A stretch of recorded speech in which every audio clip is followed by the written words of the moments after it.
Olá, tudo bem? Nesta aula trataremos sobre administração de projetos. Trarei informações sobre uma ferramenta que foi concebida para administrar projetos, mais especificamente grandes projetos. Levar adiante um grande projeto não é uma tarefa fácil, afinal de contas, estamos falando de milhares de atividades que devem ser colocadas em prática com o máximo de eficiência possível. Essas atividades são, muitas vezes, realizadas em locais diferentes e distantes, além de obrigatoriamente terem que se encontrar em algum momento, ou seja, uma depende da outra, porque normalmente há um grande grau de dependência entre elas. Todas essas atividades devem respeitar prazo e custo. Aliás, normalmente as quantias, os valores monetários envolvidos nesses grandes projetos são significativos. Obviamente que essa tarefa, me refiro a administrar grandes projetos, é realizada pelo gestor com o uso de computadores, com o uso de softwares. Teríamos pouca chance de administrar com eficácia um grande projeto se não existisse o computador, com processadores cada vez mais rápidos, inclusive. Existe no mercado software especificamente criados para fazer isso. Ou seja, auxiliar o gestor no processo de tomada de decisão na hora de administrar grandes projetos. Temos como exemplo aí o Project da Microsoft e, claro, existem outros softwares, inclusive muitos deles softwares livres que têm essa função. Mas qual é o conceito de projetos? Só para deixar bem claro. Projetos são constituídos de conjuntos únicos de atividades projetadas para atingir certos objetivos dentro de um dado limite de tempo e custo. Mas antes de apresentar as ferramentas que são desenvolvidas especificamente para isso, é importante que se entenda de maneira bem clara o que é um projeto. Então, além do conceito, eu vou apresentar alguns projetos que já aconteceram ou estão em andamento no mundo. O objetivo é dar uma ideia para você da grandeza desses projetos. Procure se imaginar administrando um projeto dessa grandeza. Depois disso, começamos então a tratar sobre como fazer isso, ou seja, como administrar esses projetos. Vamos ao primeiro projeto. O primeiro projeto é chamado de Projeto Giotto. Ele recebeu esse nome em homenagem a Giotto di Bondone, que em 1301 foi o cidadão que primeiramente visualizou esse cometa passando próximo da Terra. Muito bem, de que se trata o Projeto Giotto? O Projeto Giotto se resume a uma espaçonave sonda projetada para chegar o mais próximo possível do cometa Halley. Isso aconteceu em 2 de julho de 1985. É, isso mesmo, 2 de julho de 1985. Na ocasião, foi o momento que o cometa passou mais próximo da Terra, nesse caso, a 169 milhões de quilômetros. Neste caso, veja bem a particularidade desse projeto. Preste atenção. A sonda, ela não poderia chegar nem antes, nem depois do momento planejado. Consegue imaginar isso? Os cálculos, os cuidados envolvidos, a grande necessidade de não haver erros? O projeto foi financiado pela Agência Espacial Europeia naquela ocasião. Veja, 10 experimentos estavam a bordo, cada um muito importante, cada um deles com uma função, um objetivo específico. 11 países estavam envolvidos nesse projeto. Alguns desses países estavam trabalhando à distância. Tudo precisava ocorrer de forma correta, de forma certeira. Não havia espaço para dar erro. Todas as informações eram trocadas ou eram registradas em um sistema central que, claro, obviamente, tinha também acesso para esses 11 países envolvidos. Muito bem, este é o projeto Giotto. Em 29 de junho de 1985, foi lançado o foguete que levou essa sonda até próxima do cometa de Halley. Além do fato de que houve um pequeno valor que ultrapassou o custo total estimado, se eu não me engano foi de 10%, fora isso, o sucesso foi muito grande desse projeto, na época, considerando a tecnologia que havia disponível. O próximo projeto a ser apresentado é de um viaduto. Este é considerado o viaduto mais alto do mundo. É um viaduto que fica na França e que liga uma autoestrada que tem ligação entre Paris e Barcelona. Observe aí na imagem as proporções deste viaduto. São 7 pilares de sustentação. A altura dos pilares varia entre 91 metros de altura e 265 metros de altura. Isso corresponde a um prédio de 78 andares. A distância entre cada pilar do viaduto é de 340 metros. Isso já é suficiente para se ter uma ideia do tamanho, da proporção deste viaduto. O comprimento total deste viaduto é de 2,5 km, e nesta imagem aí dá para perceber que ele está quase terminado. Esse viaduto já foi construído, já está operando, mas esta imagem ainda mostra quando ele estava quase no final, quase pronto para ser utilizado. Nesta última imagem, o projeto já pronto, foram mais de 300 milhões de euros envolvidos, vários acionistas, e sem dúvida nenhuma um grande projeto que envolvia com certeza milhares de atividades que também precisavam ocorrer de forma simultânea, porque uma provavelmente dependia de outra. Este aí é um outro exemplo de um grande projeto. Trata-se de uma pista de um aeroporto em Portugal. Essa pista tem 2.780 metros de comprimento e, acredite, 1.000 dos quais suportados por 180 pilares, cada um desses pilares com 50 metros de altura.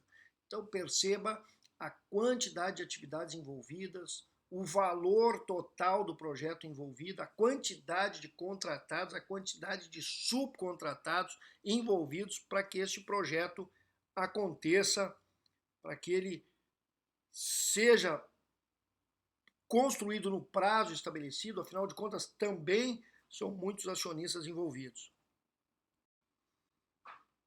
A altura de cada pilar equivale a um prédio de 17 andares. E a parte debaixo desta pista é usada como estacionamento. Muito bem, e esta obra? Esta é antiga. Eu apresento apenas porque também entendo que é uma obra grandiosa. E fica aqui mesmo em nossa região, na localidade de Vespasiano Correia. Trata-se, nesse caso aí, do projeto de um viaduto. Este viaduto foi construído pelo Exército Brasileiro em 1978. É um viaduto que possui 143 metros de altura e 509 metros de comprimento. Na ocasião em que foi construído, ele era o viaduto mais alto das Américas. Vale a pena visitar este projeto, até porque fica próximo, fica aqui mesmo em nossa região. Este é um outro projeto muito interessante, muito importante. Trata-se do túnel do Canal da Mancha. É o maior projeto de construção da Europa, o maior investimento em transporte do mundo. E o objetivo é a passagem de trem levando passageiros e carga. São 3 túneis, 2 para passagem de trem e um túnel de manutenção. Cada túnel onde passam os trens tem 7,6 metros de diâmetro. Se formos somar, são 150 quilômetros de túneis. Neste projeto aí, eram 500 acionistas, 200 bancos envolvidos. E claro, ele foi inaugurado em 1994. Mas o que eu quero chamar a atenção aí é sobre as incertezas políticas envolvidas na época, toda a questão geológica, financeira e técnica.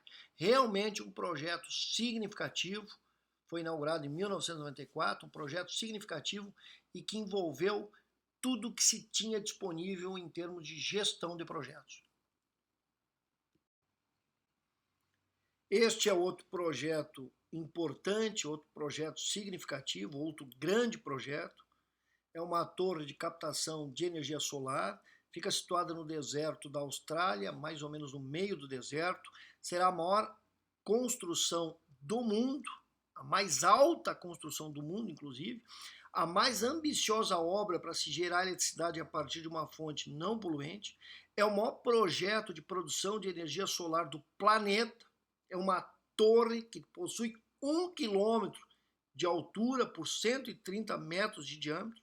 Será erguida no centro de um imenso painel solar com 20 quilômetros quadrados de painéis captando energia solar.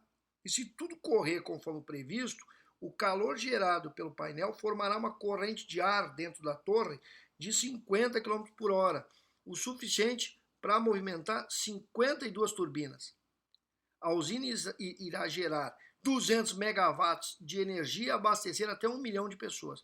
O gigantismo, veja bem, o gigantismo do projeto dá uma ideia de quanto pode ser complexo administrar e fazer com que tudo que está previsto ocorra conforme o estabelecido. Para conhecer um pouco melhor desse projeto, vamos assistir um filme bem rápido que mostra de forma mais clara a magnitude de um projeto como este.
Claro que, além desses projetos que eu acabei de mostrar, existem outros grandes projetos que foram construídos no mundo.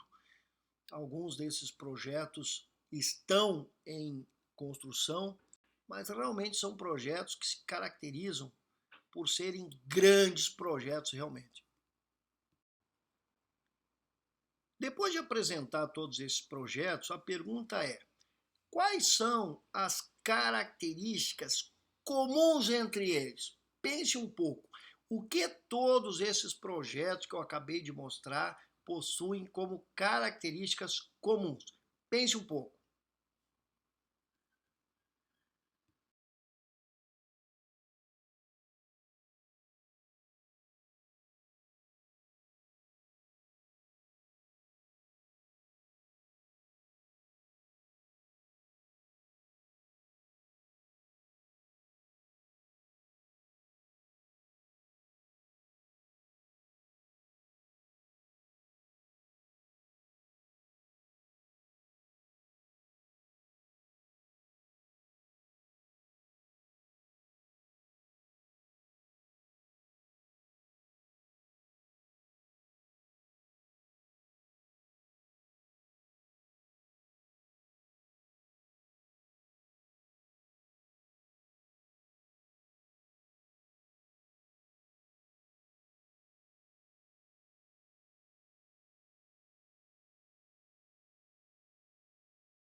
Muito bem.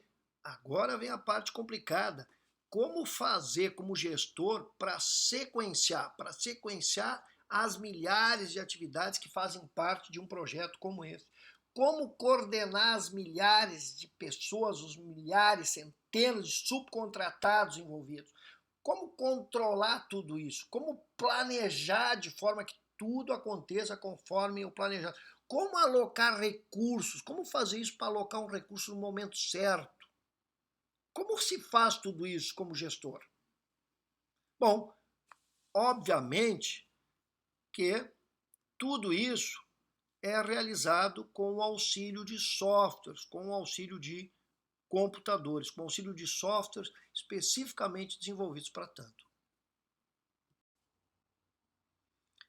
Às vezes, sou questionado a responder sobre algumas grandes obras do passado, as pirâmides do Egito, por exemplo.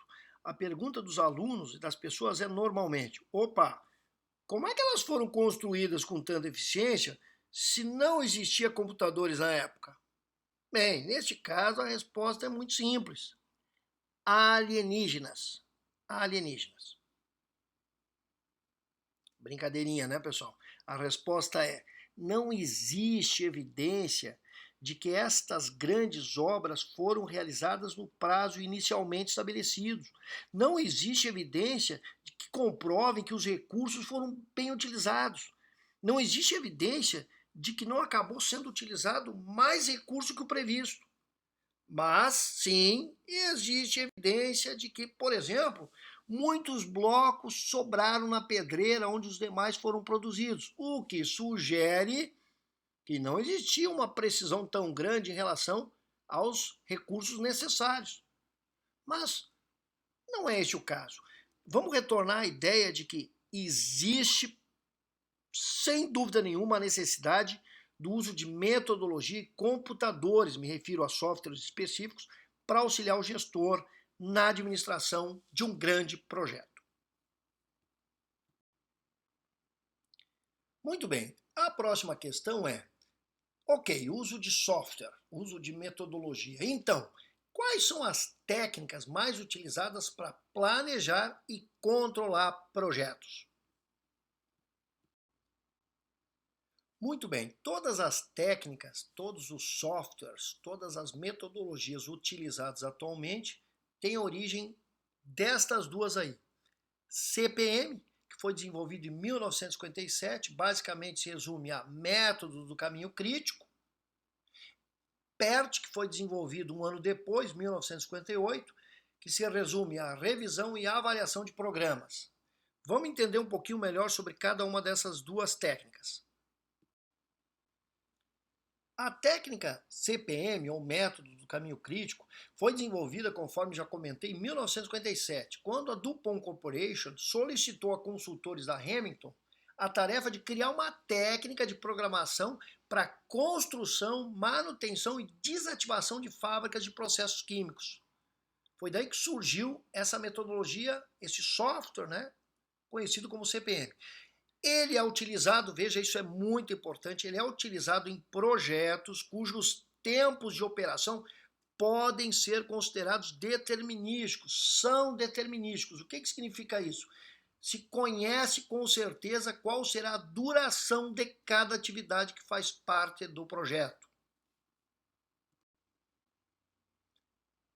A outra técnica, que também é usada como base, foi usada como base para o desenvolvimento de todas as técnicas e softwares atualmente utilizados para a administração de projeto, a PERT, ela foi desenvolvida num esforço conjunto entre a Marinha Norte-Americana e a Lockheed Aircraft e de uma firma de consultores chamada Booz Allen Hamilton, e eles acabaram desenvolvendo essa técnica para desenvolver o projeto do submarino conhecido como Polaris, é um submarino atômico, que aliás acabou sendo construído 2 anos antes do previsto, muito provavelmente pelo uso dessa técnica. A diferença dessa técnica aqui em relação à técnica CPM é de que esta é utilizada em projetos cujas estimativas de tempo não podem ser determinadas com certeza. Neste caso, o tempo de cada uma das atividades é definido de forma estatística. A gente vai voltar a tratar sobre esse assunto mais tarde. Vamos verificar então se você entendeu bem a diferença entre essas duas técnicas. Qual a técnica que eu devo utilizar como gestor para, por exemplo, construir uma plataforma petrolífera no Oceano Pacífico? E qual das duas técnicas eu utilizo para desenvolver um novo modelo de automóvel da Ford? Bem, se você respondeu uso a técnica baseada em CPM para o veículo da Ford e PERT, utilizada para projetos em que não é possível determinar os tempos de duração das atividades, para o caso da plataforma no Oceano Pacífico, você acertou. Então, repetindo, plataforma construída no Oceano Pacífico, é muito difícil determinar a duração de cada atividade. Então, a técnica que eu vou usar tem como base PERT. E no caso de desenvolver um novo automóvel da Ford, é muito provável que todas as atividades podem ser estabelecidas em termos de duração. E neste caso, eu vou usar a técnica CPM. Muito bem. Vamos a algumas informações conceituais, algumas informações gerais a respeito da técnica para administrar projeto, tanto CPM como PERT. Muito bem. Primeiramente, vamos conceituar projetos. Já havia sido conceituado, mas vamos reforçar. São constituídos de conjuntos únicos de atividades projetadas para atingir certos objetivos dentro, é claro, de um limite de tempo e custo. Isso é um projeto. Bom, um projeto é constituído de atividades. E o que são atividades? Atividades são as operações que fazem parte de um projeto, que acabam consumindo tempo e recurso. São milhares, dependendo do tamanho e da complexidade do projeto. E o que são eventos? Muita atenção nessa questão aí. Bom, eventos são também conhecidos como pontos no tempo, ou nós, e representam o início e o fim de cada atividade dentro de um projeto. Daqui a pouco a gente vai ver melhor isso. E um diagrama de rede? Bom, o diagrama de rede faz parte dos projetos, os computadores usam diagramas de rede para nos ajudar no processo de tomada de decisão, e um diagrama de rede nada mais é do que a representação gráfica que tem como objetivo representar essas atividades e a ordem em que elas são efetuadas. Esclarecendo um pouco mais sobre diagrama de redes, aí a gente tem um exemplo bem simples. Bom, um diagrama de rede, ele representa graficamente um determinado projeto. Claro que neste caso aí é um projeto extremamente, exageradamente simples, até porque este é um exemplo didático. É só para entender melhor o diagrama de rede. Neste caso aí o diagrama é formado por círculo. Esses círculos, vejam aí os círculos verdes, eles representam os eventos ou aquilo que nós chamamos, comentei há pouco, de nós no tempo. O diagrama também é representado por setas, vejam aí, nós temos 4 setas. Estas setas servem para representar as atividades. Veja que as setas apontam para os círculos para dar uma ideia de progressão no tempo. As atividades são representadas por números ou pode ser também por letras. Neste caso, aí a atividade está sendo representada por letras. Os círculos são numerados em ordem crescente da esquerda para a direita. O tempo de cada atividade aparece próximo da seta ou da letra que representa a mesma. O diagrama, claro que pode ser representado, dependendo do software, de maneira diferente. Pode-se usar tamanhos de círculo diferentes, ao invés de círculo, pode-se usar retângulos, quadrados. O formato não é tão importante, mas a base toda de um diagrama de rede é esta.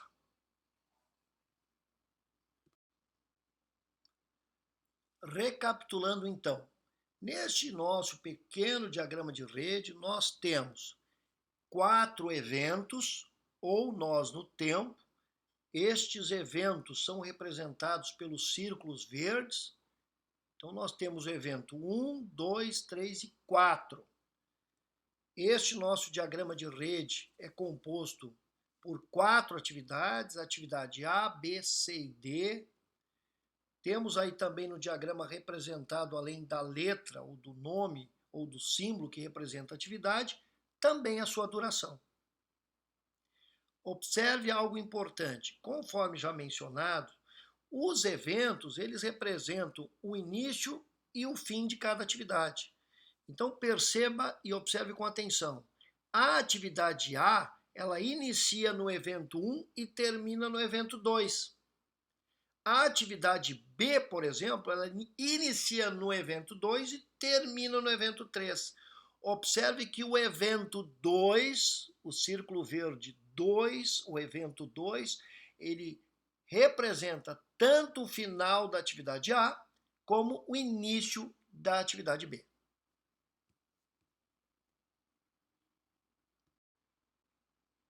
Conforme eu já mencionei, um diagrama de rede, dependendo do software, ele pode ser representado de forma um pouco diferente daquela que eu acabei de mostrar para você. Neste caso aí, os eventos foram trocados de símbolos para retângulos. Nesta outra imagem aí, um cronograma de um software que é desenvolvido especificamente para administração de projetos. Nesta outra imagem, temos um diagrama de rede do software Project da Microsoft e o seu respectivo cronograma. Neste caso aí, conforme já disse, o software é o Project da Microsoft e as imagens anteriores são de um software desenvolvido aqui mesmo na região, especificamente para o desenvolvimento de projeto, para gestão de projetos. Vamos agora em conjunto desenvolver um diagrama de rede. Vamos a um exemplo de um diagrama de rede. Muito bem. Vamos construir um diagrama de rede. Muito bem. Vamos começar a elaborar, então, o nosso diagrama de rede. A primeira ação a fazer é colocar um círculo que vai representar o evento inicial do projeto de decorar o apartamento. Este símbolo aí pode ser representado, nesse caso, como sendo o evento 1. Ele é o início de todo o projeto. Muito bem. Depois de fazer isso, nós vamos representar através de uma seta a atividade A, que é a primeira atividade do projeto, que é a de remover a mobília. Então está aí a seta representada no nosso diagrama de rede.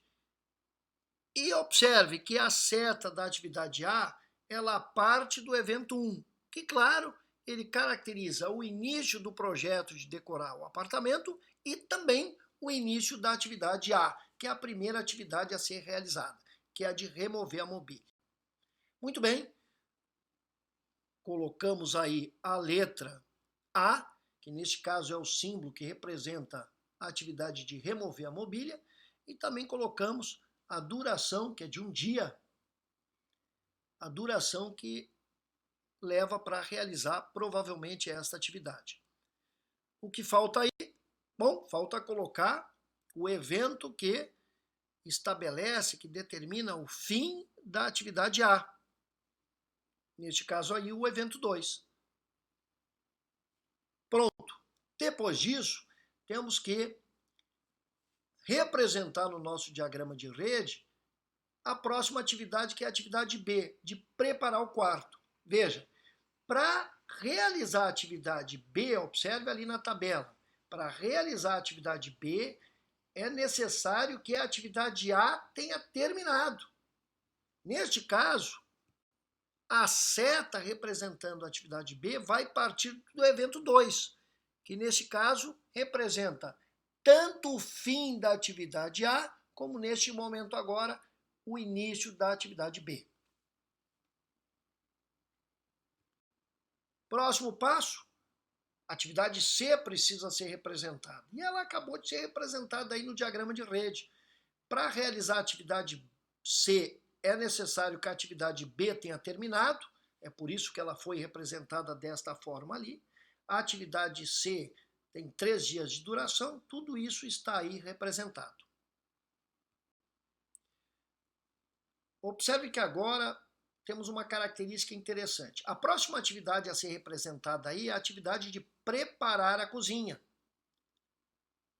Para preparar a cozinha, que é a atividade D, é necessário, observe aí na tabela, que a atividade A tenha terminado. Então, como que eu vou representar essa atividade aí no nosso diagrama? Muito simples. Ela é representada desta forma. Observe que a atividade D, ela vai ser realizada a partir do momento que eu termino a atividade A. Nós sabemos que a atividade A termina no evento 2. É por isso que a atividade D vai iniciar a partir deste evento, deste momento no tempo, ou neste nó representado como sendo o número 2. Pronto, está aí representada a atividade de preparar a cozinha. A próxima atividade a ser representada é a atividade E. Para mim elaborar, para mim executar a atividade E, que é a de pintar a cozinha, eu preciso que a atividade D tenha terminado. Então, observe aí. A atividade E vai partir do momento, a seta representando a atividade E, vai partir do momento que a atividade D tenha terminado, neste caso aí, o evento 5. Muito bem. A última atividade é a atividade relacionada à substituição da mobília. Para substituir a mobília, ou seja, para realizar a atividade F, eu preciso que a atividade C e a atividade E tenham terminado. No momento em que as duas tenham terminado, veja que no nosso diagrama de rede isso ocorre no evento 4, no nó no tempo 4. É a partir dali que eu coloco a seta representando a atividade F. Finalmente, depois de representar aí com a seta a atividade F e colocar a sua respectiva duração, que é de um dia, eu coloco o fim dessa atividade F, representada aí pelo evento 6. O evento 6, observe que representa não somente o fim da atividade F, mas também o fim do projeto de decorar o apartamento. E está aí, estruturado, representado graficamente, o diagrama de rede do nosso pequeno projeto. Vamos agora a algumas convenções, algumas regras para a construção de um diagrama de rede que é de grande importância para que o próprio software compreenda como o projeto será executado e, claro, que daí então poder nos ajudar com informações. A primeira delas é de que todas as atividades que compõem o projeto devem ser especificadas. É necessário que se conheça as dependências que existem entre essas atividades. Então, o que será feito, veja aí em azul, é uma grande tabela, uma grande planilha com todas as atividades, a sua precedência, a precedência de cada atividade, a duração de cada atividade, o recurso que é utilizado também pode ser posto, o custo desse recurso, além de uma série de outras informações importantes para que depois se consiga passar isso para um software e, consequentemente, a gente ter auxílio na gestão do projeto. Número 2, cada atividade deve ser representada por uma seta que se inicia e termina em um evento. Nós acabamos de ver isso no nosso diagrama de rede. O comprimento da seta não precisa ter relação com a duração da atividade, ou seja, a seta não vai ser mais longa na medida em que a atividade também for mais longa. Terceiro, devem ser estabelecidas as durações de cada atividade. No caso de um software desenvolvido com base em CPM, ou seja, a duração da atividade ela pode ser determinada, nós, claro, vamos colocar um valor só, seria uma duração, pode ser horas, dias, meses, anos, enfim. No caso de um software que usa como base a ideia de PERT, neste caso, nós não vamos conhecer com certeza a duração da atividade. Então, 3 momentos serão colocados em cada atividade. Dá para ver ali embaixo, nos círculos laranja, sendo representados representando o início e o fim da atividade B. Observe que foi colocado 1,5 dias, 3 dias ou 4 dias. Veja que são 3 datas e depois disso se faz um cálculo estatístico probabilístico. Nós vamos voltar a ver isso mais tarde.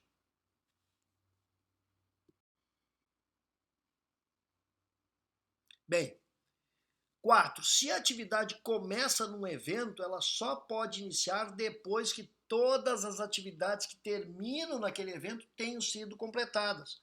Observe, é o caso desta atividade D, que tem como duração 7 momentos no tempo, 7 dias no caso aí. Nesta representação do diagrama, para começar a atividade D, é necessário terminar a atividade A, terminar a atividade B e terminar a atividade C.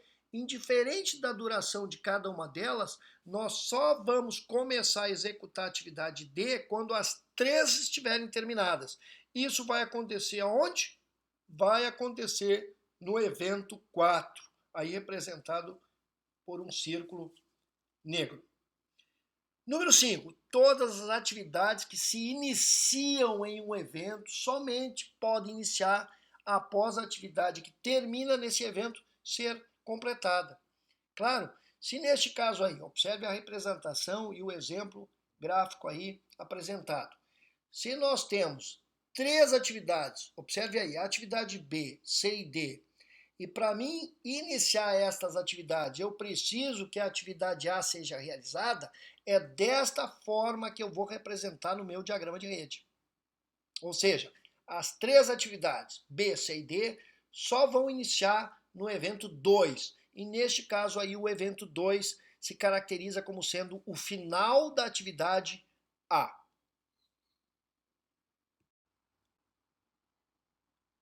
E por último, as atividades são tratadas por programas de computador. Em função disso, duas atividades não podem iniciar e terminar no mesmo evento. Quando isso acontece, raramente acontece, quando isso acontece, é necessário criar uma atividade fantasma. Isso é feito conforme aí o exemplo que aparece nesta projeção.